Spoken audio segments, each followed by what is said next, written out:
이 캠페인은 경기도의회와 함께합니다. 지난해 우리나라 합계 출산율이 9년 만에 반등했습니다.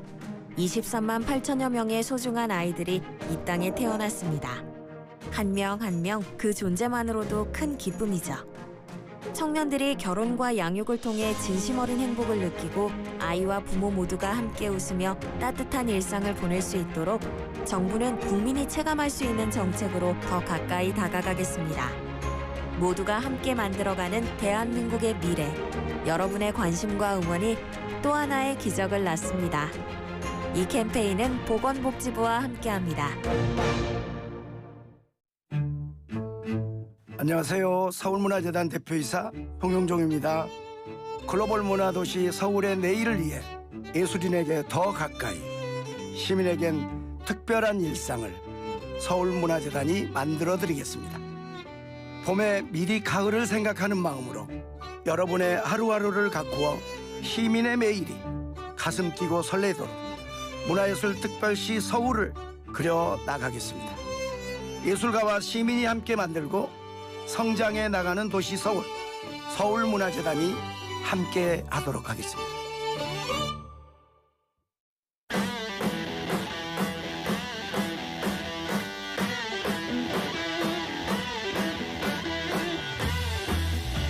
YTN 라디오 뉴스파이트 김영수입니다. 4부 순서 이어가겠습니다. 오늘은 월요일이잖아요. 월요일은 어려운 정치화나 법률로 풀어드리는 월요 법률의 시간입니다. 원영섭 국민의힘 선대위 미디어 법률단장, 조현삼 민주당 선대위 부대변인 나오셨습니다. 어서 오십시오. 네, 반갑습니다. 네, 안녕하세요. 조현삼입니다. 네, 두 분 다 변호사시니까요. 정치화나 법률로 쉽게 풀어주셨으면 좋겠습니다. 먼저 민주당에서 발의한 비법조인 대법관 임명 가능 도록한 법안에 대해서 이야기해 보겠습니다. 일단 이재명 후보는 지금은 아닌 것 같다, 섣부르다라는 입장이었고요. 자, 근데 이 법안은 어떤 법안이에요? 그러니까 법조인이 아니어도 대법관을 할 수 있도록 하는 그런 법안입니까? 일단 민주당에서 대법관 증원 관련된 법안이 여러 건이 발의가 되었습니다. 그렇죠. 뭐 의원들은 발의할 수 있어요. 예. 그 중에 하나예요. 예. 박범계 의원은 아니긴 한데 네. 그 하나의 안에 따르게 된다면 요건 중에 하나를 추가했습니다. 대법관이 될 수 있는 요건 중에 하나로 뭐 경험이 풍부하고 법률과 관련된 소양이 풍부한 사람에 한해서 뭐 추천할 수 있는 것처럼 되어 있습니다. 요건 하나 추가한 셈이에요. 아, 예. 예. 기존 요건은 동일합니다. 아, 그렇군요. 예. 네, 숫자 그리고 대법관 숫자를 30명까지 늘리는 것이 박범계 의원 아니고요. 아, 이것은 일단 의원 단위에서 네. 개별적인 의견이라고 볼 수가 있는 것이고요. 그래요? 다른 장경태 의원안이라든가 다른 안들을 살펴보게 되면 거기에는 이러한 요건을 추가한 바가 없습니다. 단지 예. 그 대법관 숫자를 증언하는 측면에 초점을 맞춘 그래요. 법률안이라고 할 수가 있는 것이고요. 예. 그런 측면에서 이재명 후보 입장에서도 예. 이 부분은 어차피 민주당이 당론으로 채택한 것도 아니고요. 그리고 여러 모든 의원들이 동의하고 있는 부분도 아닙니다. 그런 네. 측면에서 뭐 자중했으면 좋겠다라는 식의 예. 메시지를 던진 바도 하죠. 예. 그렇기 때문에 여기에 대해서 너무나 큰 의미를 부여할 필요는 없지 않나라는 생각이 듭니다. 그렇군요. 예. 보통은요 이런 관련 법안들을 각 의원들이 이제 법안을 내면요 나중에 이제 법사위에서 다 모아서 정리를 하잖아요. 예, 그런 차원 중에 하나다라고 지금 이야기하시는 것 같아요. 어떻게 보세요? 아니 지금 선거 기간이지 않습니까? 예. 그리고 대법원에 관련한 그런 압박을 계속하고 있어요. 네. 대법관 뭐 청문회 나와라, 대법원장 청문회 나와라 이렇게 하고 있는 와중에 지금 이 법안이 제출되고 있는데 이게 그러면 당하고 상관없이 국회의원들의 개별적인 뭐 의견이다라고 이야기하는 건 저는 납득이 되지 않고요. 아, 지금 시기적으로요? 네. 예. 그리고 10명이 최소한 그 발의에 동의를 해야 돼요. 그리고 네. 박범계 의원이 뭐 당과 따로 이렇게 엉뚱한 짓 하는 그런 분이 아니지 않습니까? 그래요. 그럼 막상 이제 발의를 해놨는데 아니 예. 유시민을 대법관으로 만드냐 기본준으로 대법관으로 만드냐 이런 이제 반론이 있고 반응이 안 좋으니까 예. 이제 그 꼬리 자르기 하듯이 그냥 아니 자중하라라는 식으로 이야기를 하지 않았을까 보여지고 예. 지금 뭐 이게 민주당이 생각지도 않은 아니다라고 하는 거는 저는 네. 조금 무책임한 네. 그런 그 이재명 후보의 반응이라고 생각합니다. 그래요. 예. 전 세계적으로는 어떻습니까? 전 이 세계- 비법조인이 그 그러니까 대법관이 지금- 될 수 있습니까? 어때요? 지금 이제 민주당이 이야기하는 것 중에 예. 뭐 세계적으로 뭐 그런 경우가 있다라고 계속 이야기하는데 예, 정확하게 말씀드리면 네. 비법조인이 대법관 되는 경우는 일단 내가 아는 한 없고요. 예. 그리고 이제 유럽에서 대륙법계에서 대법관이 많다 이렇게 이야기를 하는데 네. 그것도 프랑스나 독일 같은 경우에는 예. 상임 대법관은 10명 이하예요. 아. 상임 대법관은 10명 이하고 그 예. 외에 이제 뭐 그 상임이 아니죠. 그냥 아. 그 프로젝트별로 붙는 거예요. 예. 그렇게 이제 그 사건을 검토하는 사람들이 대법관이라는 지위를 가지고 이야기하는 거에 불과하고 네. 상임 대법관만 따지면 10명 이하로 운영됩니다. 그리고 우리나라도 네. 대법관 수는 이제 뭐 적지만 그 대법원 연구관들이 있어요. 예. 그 사람들이 다 판사 출신이고 예, 엘리트 예. 판사 출신으로 선택해가지고 그분들이 그 대법관을 보좌하도록 만들어놨기 때문에 그 대륙법 체계하고 별로 차이가 나 있는 게 아닙니다. 예. 그런데 그런 걸 가지고 마치 우리나라는 대법관이 너무 적다 그렇게 이야기를 하는데 예. 그게 아니라는 걸 명확하게 말씀드립니다. 그래요. 예. 이재명 후보가 지금은 그런 말 할 때가 아니다. 개인 의견이다라고 했는데 이게 나중에 추진도 될 수 있다고 보세요?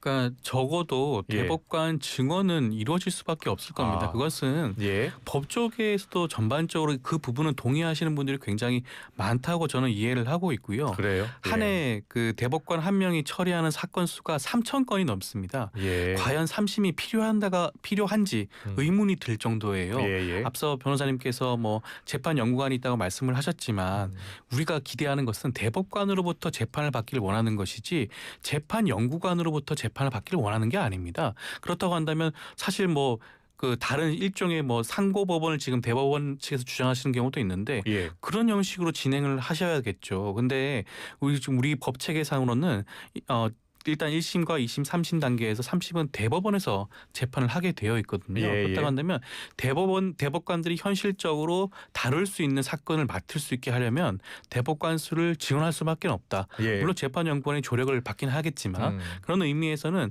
대선 이후에도 대법관 수 증원 문제에 있어서만큼은 이루어져야 될 필요성이 분명히 있다고 보여지고요. 그래요. 단지 예. 아까 뭐 말씀하셨던 뭐 비법조인 출신이 대법관이 된다는 문제에 대해서는 예. 그 부분 좀 충분한 논의가 이루어져야 될 필요성이 있지 않을까 생각합니다. 그래요. 이게 대법관수 증언 문제가 이재명 후보의 선거법 위반 3심 유죄 취재 파기환송심 나온 이후로 본격적으로 이제 거론되기 시작한 거거든요. 그래서 국민의힘이 시기적으로 의도가 있다라고 보는 거예요. 아니 그거는 당연히 의도가 있고요. 이거는 예. 무슨 법조를 바로 세우고 그런 개념도 아니에요. 그리고 예. 체계도 맞지 않아요. 예. 지금 이제 뭐 대륙법계는 뭐 대법관 수가 많다고 자꾸 이야기를 하는데 예. 이 권력 분립의 핵심은 그 선출된 권력과 선출되지 않는 권력의 긴장 관계가 제일 중요합니다. 예. 유럽만 하더라도 왕조가 있어요. 예. 영국도 왕이 있죠. 예. 그러니까 왕이라는 그런 선출되지 않은 권력과 의회라는 선출된 권력 사이에 서로 긴장 관계가 형성이 돼 있는 거예요. 네. 그게 일종의 권력이 독재화되지 못하도록 막는 거거든요. 근데 미국은 왕이 없잖아요. 미국은 예. 왕이 없고 그 선출되지 않은 권력의 위치를 연방 대법원이 하고 있어요. 9명이 그래요. 하는 거예요. 예. 그래서 그 9명이 전원합의체를 언제든지 만들어서 그런 어떤 그 포퓰리즘화 될 수 있는 예를 들어 뭐 히틀러가 출연할 수 있는 그런 현상을 이 대법원이라는 연방 대법원에서 막는 거라고요. 그런 것처럼 우리나라도 왕이 없어요. 예. 그러면 이 대통령, 국회 그리고 이제 그 사법부가 있는데 대통령하고 국회는 선출되는 권력이고 예. 사법부가 어느 정도 위상이 있어야 이거에 대한 긴장 관계를 만들어가면서 독재화 그러니까 대부분의 독재는 민중 독재입니다. 예. 그러니까 선거로 독재가 시작이 되는 거예요. 예. 그러니까 그런 것들을 막는 게 반드시 필요한데 대법관 수를 많이 만들어 버리면 이 그 대법원의 사법부의 위상을 깎아버려요. 예. 그러니까 그런 부분들을 가지고 지금 그 전체적으로 조화가 만들어질 수 없는 그런 일종의 헌정 파괴 행위를 하는 겁니다. 그런데 민주당은 대법관 증언 문제는 과거부터 계속해서 추진해 왔었다라는 주장이거든요. 그러니까 예. 대법관 정원을 하면 가장 큰 문제가 네. 전원합의체 결정이 나오는 게 굉장히 어려워져요. 예. 예, 전원합의체 결정이라는 건 결국 이제 우리나라 사법부의 그런 헌법과 법률의 해석의 방향을 정해 나가야 되는데 예. 사람 수가 적어야지 이게 정상적인 의사결정 과정이 만들어지고 그렇기 때문에 미국처럼 큰 나라도 연방 대법원의 대법관이 9명인 겁니다. 예. 알겠습니다.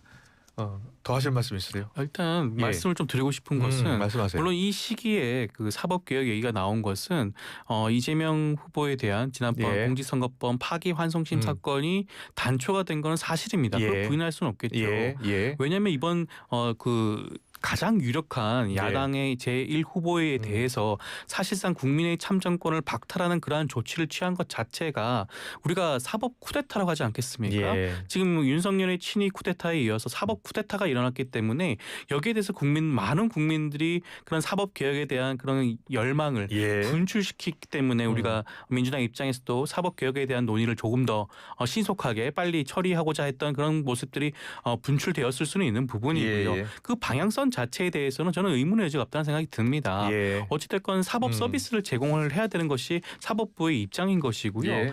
대법관 수를 늘리게 되면 당연하게도 모든 재판에 대해서 많은 대법관들이 참여하고 제대로 검토할 수 있는 그런 기회와 시간을 가질 수밖에 없을 겁니다. 그런 측면에서라면 이것이 단지 뭐 정쟁의 문제가 아니라 국민에게 사법 서비스를 제공하는 측면에서라면 대법관 수를 증언하는 것에 대해서는 네. 아마 많은 국민들이 공감할 부분이 아닌가 생각이 듭니다. 알겠습니다. 또 민주당이 추진하고 있는 사법개혁 법안 가운데 그 법원 재판에 대해서 헌법 소원을 제기할 수 있는 법안도 추진하고 있다고 합니다. 그러니까 이게 사심제도 될 수 있다는 지적도 나오고요. 어떤 법안이 추진되고 있는 겁니까? 일단 헌법 소원 같은 경우에는 국민이 예. 공권력의 행사나 또는 불행사를 통해 가지고 기본권이 제한되는 경우에 이를 헌법재판소를 통해서 따져 묻는 그런 네. 제도라고 할 수가 있는데 지금 현재 현행법에 따르면 사법부의 재판에 대해서는 이런 헌법 소원을 제기할 수 없게 되어 있습니다. 예. 입법부랑 행정부의 어떠한 처분에 대해서는 다툴 수 있음에도 불구하고 유독 사법부에 대해서만 예외 규정을 둔 셈이었어요. 예.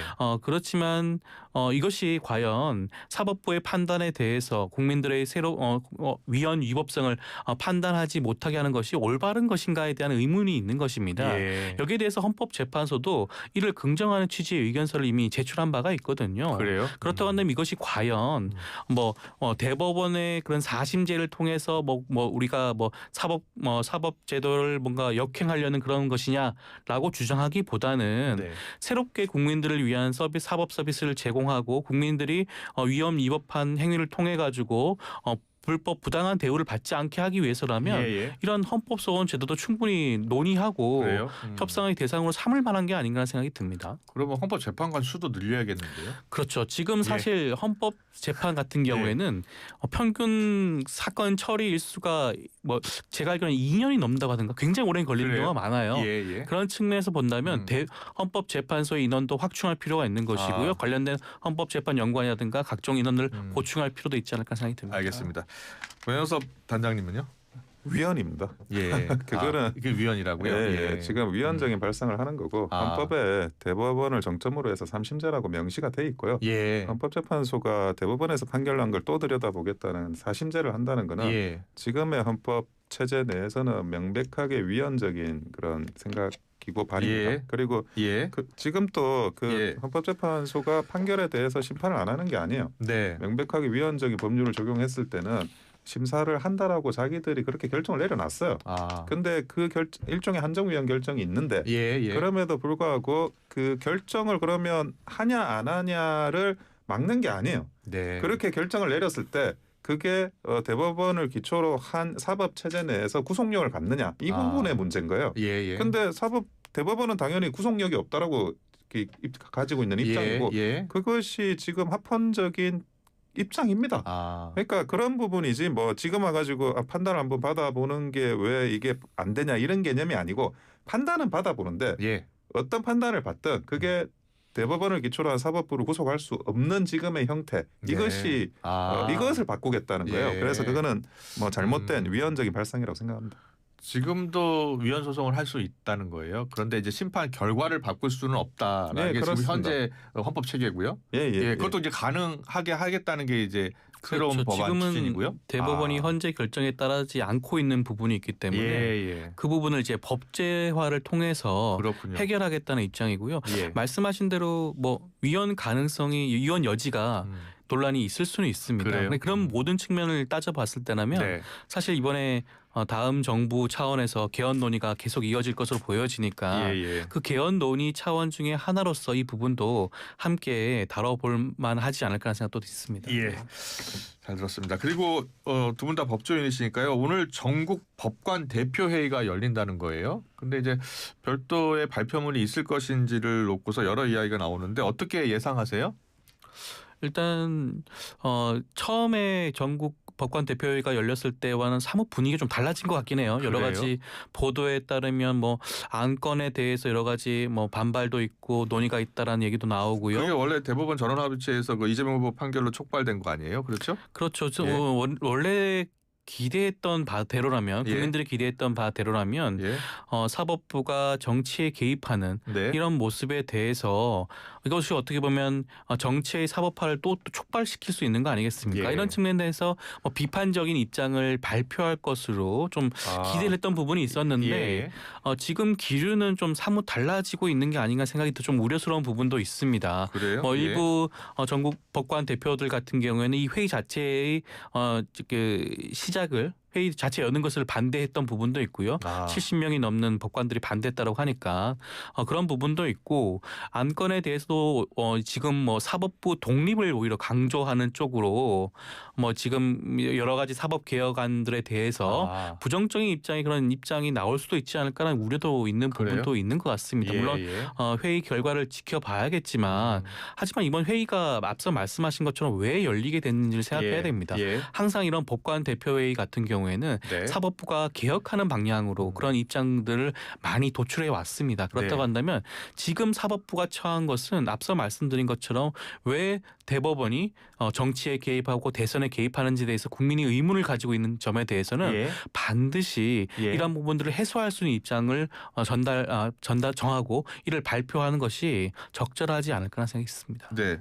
원수 단장님 지금 오늘 전국 법관 대표 회의 어떤 발표가 있을 것으로 예상됩니까? 저는 뭐 문재인 정부 때 김명수 사법부 때 이 예. 전국 법관 대표회의가 사실상 우리 법 연구회의 그런 어떤 대변인격으로 활동한 걸 너무 많이 봐가지고 예. 그래서 이게 과연 무슨 뭐 의미가 있나 싶어요. 네. 그리고 기본적으로 판사는 판결로 이야기하는 겁니다. 재판으로 이야기하는 거고 그런 수단을 얼마든지 그 법관들이 가지고 있고 예. 이렇게 뭐 법관에 무슨 말이 나올지 모르겠지만 예. 무슨 말이 나오는 것보다 더 중요한 거는 네. 판결을 엄정하게 독립적으로 잘 하면 예. 알아서 뭐 그게 자정이 되는 상황이 만들어지거든요. 예. 그래서 다만 이제 그런 부분들 지금 이재명 후보나 아니면 민주당 측에서 이렇게 사법부를 흔들잖아요. 예. 이런 흔드는 거에 대해서는 좀 명확하게 정말 뭐 판사의 법관의 그런 자기가 가지고 있는 정치적인 성향이나 이런 건 좀 내려놓고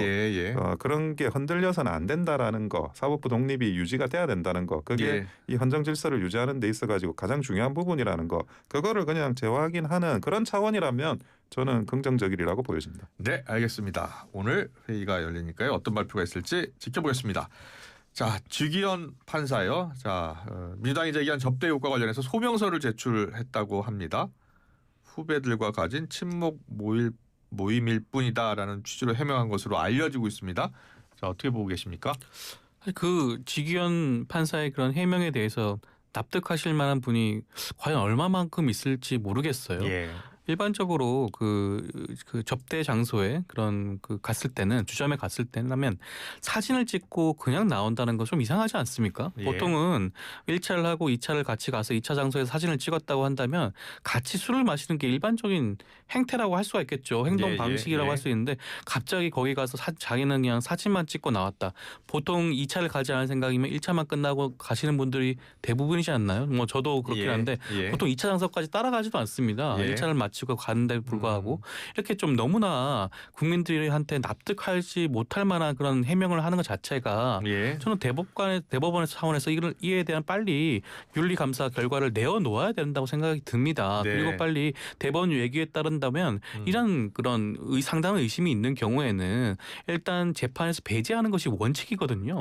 그렇다고 하면 더 이상 지금 엄중한 사건을 맡고 있지 않습니까? 이번 내란 사태와 관련된 모든 사건을 담당하고 있는 것이 지기현 판사이기 때문에 하루빨리 재판에서 배제하는 조치를 취하는 것이 합당하지 않다는 생각이 듭니다. 네. 원석 단장님은요?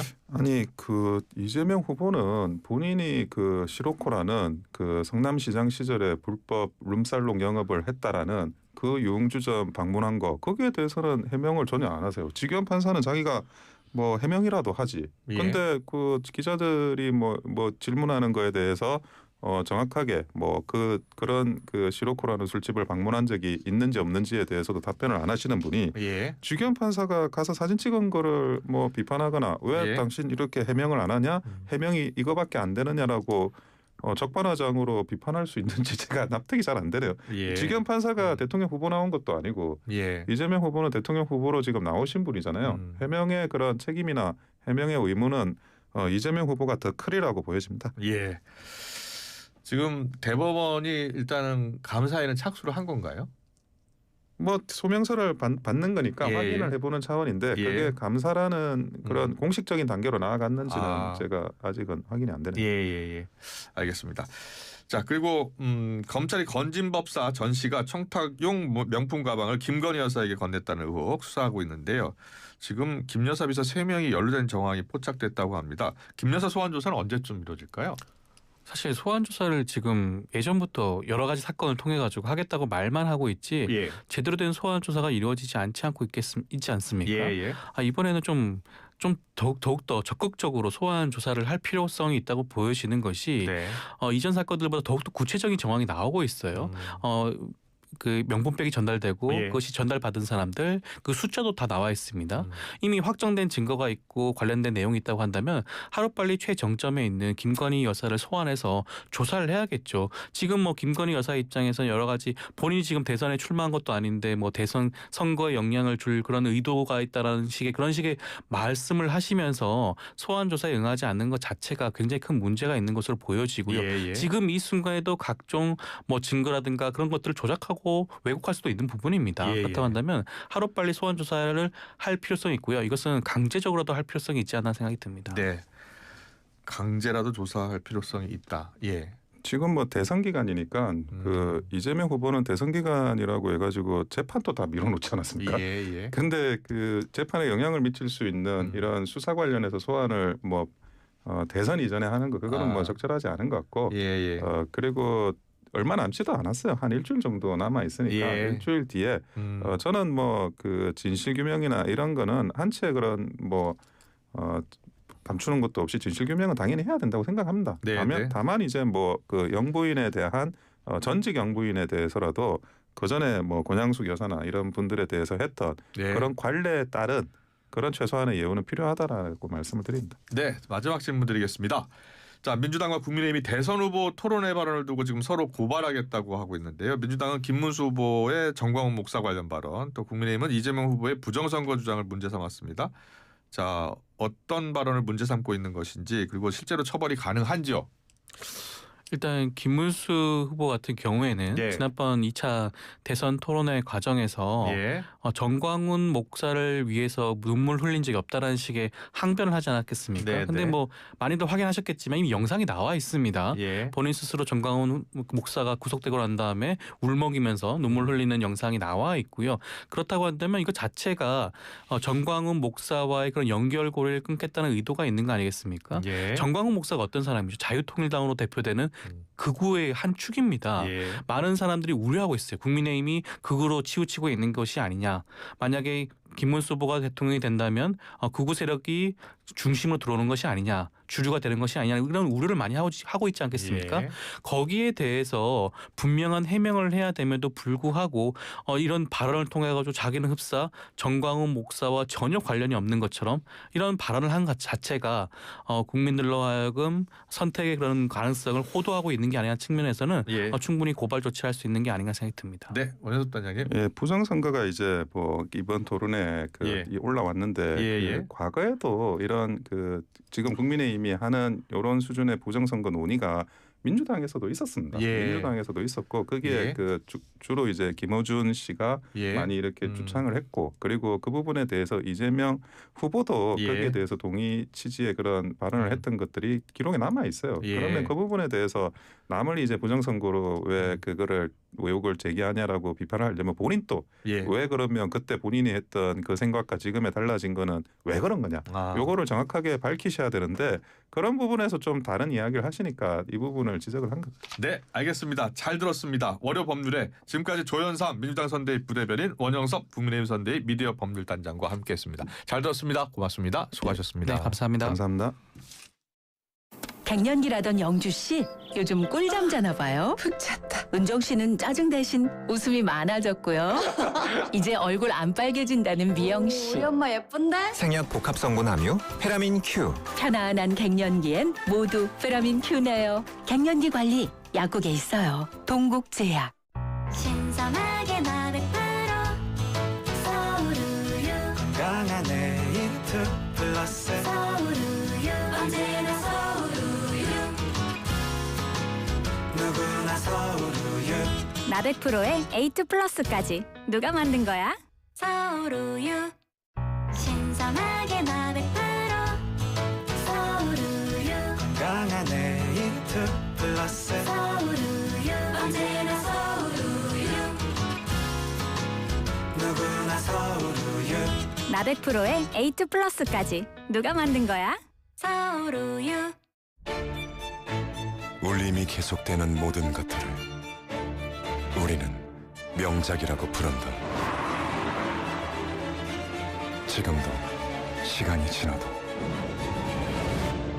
메르세데스 벤츠 S클래스 지금 가까운 전시장에서 아크릴 모든 것 에드피 아몰 판촉물 굿즈 모든 것 에드피 아몰 실사출력 모든 것 에드피 아몰 에드피 아몰 에드피 아몰 다양한 기프트 판촉물도 에드피 아몰 오늘을 기록하는 소리, 내일을 준비하는 소리,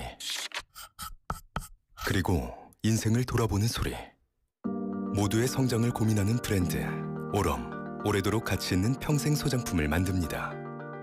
당신의 이야기가 완성되는 곳.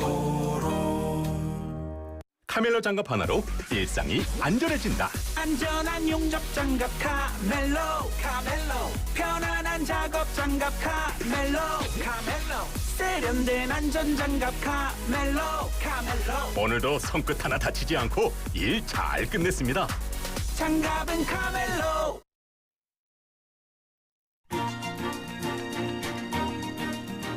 (5월 26일) 월요일 아침 보내드린 YTN 라디오 뉴스파이팅의 김영수입니다. 오늘 순서 여기서 마무리하겠습니다. 저는 내일 오전 7시 15분에 다시 찾아오겠습니다. 함께해 주신 여러분 고맙습니다.